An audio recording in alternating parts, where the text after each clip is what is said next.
So, you want to buy a camper van? I'm Jack, and in this series I'm going to be breaking down everything you need to know about van life. From deciding which type of van to buy and things to look out for, talking about electrical systems, plumbing, ideas for van layouts, deciding what you need, and sharing what it's really like to live and travel in a van. So in this first episode I want to talk about actually choosing a van to suit your needs and give you some ideas and thoughts, things you might not have considered to help you make that choice. And it really all comes down to your wants and needs, when you're going to use it, where you're going to use it. Do you want something small for short weekend trips away, or are you looking for something to live in full time? What I found helpful in the planning phase was I went through my routine at home from waking up in the morning to going to bed at night and identifying, okay, what do I do on a daily basis? What do I need?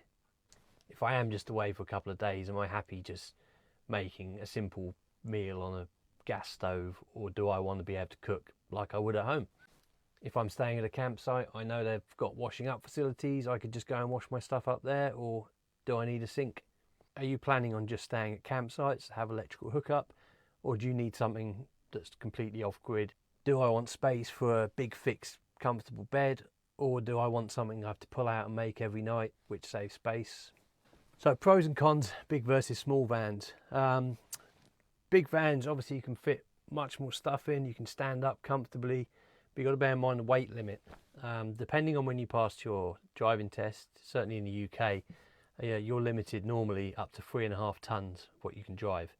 Now a long wheelbase Sprinter has got a lot of space in it, but you start filling that space with heavy furniture, water tanks, everything else, you can easily end up being over that 3.5 ton limit. Height is the next thing to think about. It's great to be able to stand up in a van, but you will find all high top vans, or any van that normally gives you enough space to stand up in, you're going to be really limited on parking. So most, or a lot of car parks in the UK have height restrictions, big barriers going across. If you've just been driving a car your whole life, you probably haven't paid much attention to them, but as soon as you get a high top van, you'll suddenly realise, actually finding parking is quite difficult. And likewise, if it's big long van, it's not going to fit in regular parking spaces. How confident are you as a driver? Do you have any experience driving large vehicles? Would you be comfortable doing that? Because it is very different to driving a car. The braking distances are a lot longer, obviously much harder to park. Are you going to be comfortable driving down single track country lanes and having to reverse a van that you can't see out the back of? Another thing to consider is emissions. Certainly in the UK there's more and more cities that have clean air zones, and if your vehicle doesn't meet those emissions, which a lot of older vans wouldn't, you're going to be paying a whole load of money just to be able to drive into those places. Also, generally speaking, the heavier something is, the more fuel you need to get that thing moving. So bigger, heavier vans are more likely to be worse on fuel. Likewise, if you're planning on travelling to Europe, using the ferry, Eurotunnel, more expensive. Toll roads in places like France, more expensive. Smaller vans, a lot easier to drive, easier to park, a lot of pros. Obviously very limited on what you can fit in, and putting things in like electrical systems, you've really got to condense things down into a much smaller area.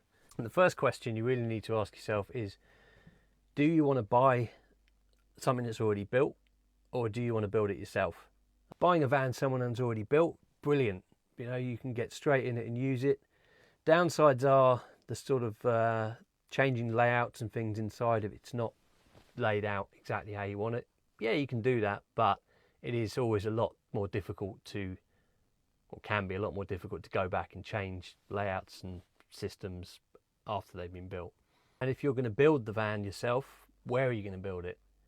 Are you going to be building it on the street outside your house? The neighbour's going to be happy of you using power tools at all hours of the night. And then when are you going to build it? Are you going to build it in the summer when it's really hot?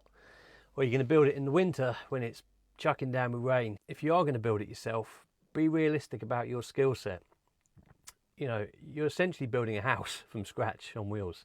So plumbing, electrics, carpentry, you need all those skills. Now there's loads of really useful guides on the internet. I'd recommend looking up Greg Virgo on YouTube. Amazing, explains things in ways I wish I could.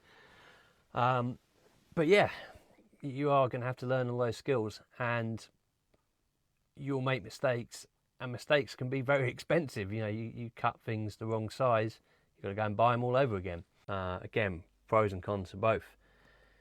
People often overlook how expensive and time consuming building a van is and how long it takes. You know, minimum you're looking at a few months, could be a year. How much free time do you actually have to build the van? If you work 5 days a week and you only get 2 days off, okay, great, but are you regularly going to want to spend your weekends if you've been working all week on the van? So just try and be realistic about what it's actually going to be like to build a van. If you have the willpower and the patience, how you deal with when things go wrong. Also remember, you don't have to do all of it yourself. You could just do half the build, pay someone else to do the rest. Things you're not comfortable doing. Things like insulation, really easy to do even if you've got no experience.